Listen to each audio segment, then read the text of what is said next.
इतना पुराना ध्वस्त करने में कामयाबी हासिल की थी। तो इसी एग्रेसिवनेस की वजह से और जो उनका पहनावा, वेशभूषा और आपने और भी कई पॉलिटिशियन, कोई बाल बिखेर के आता है, दिल्ली के भी हैं, वो चप्पल पहन के वो भी घूमते हैं। और ये जो उसी नस्ल या उसी डिज़ाइन की पॉलिटिक्स इन्होंने भी अब तक की थी।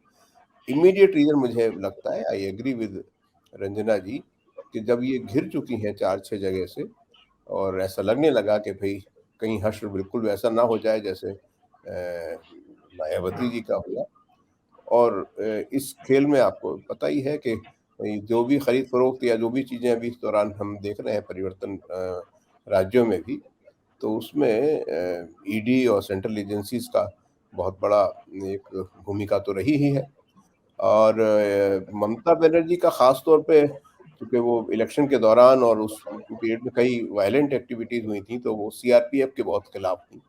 तो सीआरपीएफ के अगेंस्ट बहुत उन्होंने खुल के बोला। और ये भी था, एक बार तय हो गया कि राज्य में इन एजेंसीज़ को जो है वो घुसने नहीं देंगे और फलाना नहीं करने देंगे, इनका दायरा यहाँ से यहाँ तक रहेगा, वो इस एरिया में नहीं आ पाएँगे। बहुत बड़ा कॉन्फ्लिक्ट लंबे समय तक रहा।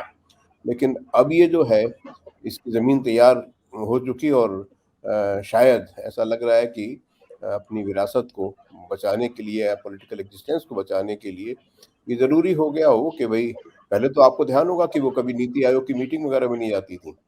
और अब नीति आयोग की मीटिंग में भी आ रही हैं, प्रधानमंत्री से प्रधानमंत्री के घर जाके मिल रही हैं गुलाब के फूलों के साथ में। और ये तमाम चीज़ें ये संकेत दे रहे हैं। और अब ये इसका तो कोई मतलब ही नहीं है कि भई ये जो एजेंसीज़ हैं, सीबीआई या ईडी वगैरह, ये अब प्रधानमंत्री कार्यालय के तहत नहीं आते, बल्कि गृह मंत्रालय के तहत आते हैं। और जो भी ये जो खेला हो रहा है, ये वो गृह मंत्रालय कर रहा है, प्रधानमंत्री जी निर्दोष हैं। तो इट्स ऑल चाइल्ड।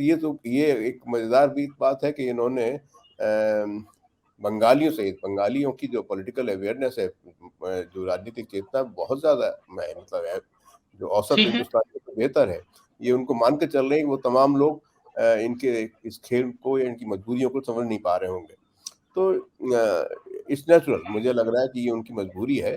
और देख रही हैं कि हम घिर चुके हैं सब तरफ से, तो एक रास्ता यही बचा। अगर आपने राष्ट्रपति के चुनाव में देखा हो, तभी भी उन्होंने पलटी मार दी। यशवंत सिन्हा को उन्होंने तैयार करके और उसका बाद में विड्रॉ कर लिया, उनकी भूमिका उस समय भी थी। तो तब तक वो समझ चुकी थी कि हम गिरफ्त में आ चुके हैं हम अच्छी तरह से, और अब इस लाइन को टो करने के अलावा शायद और कोई विकल्प बेहतर नहीं है। और आप हमसे जुड़े रहने के लिए सब्सक्राइब करें YouTube पर, फॉलो करें ट्विटर पर और लाइक करें Facebook पर। और ज्यादा जानकारी के लिए आपको टाइप करना होगा सिर्फ न्यूज़ नशा।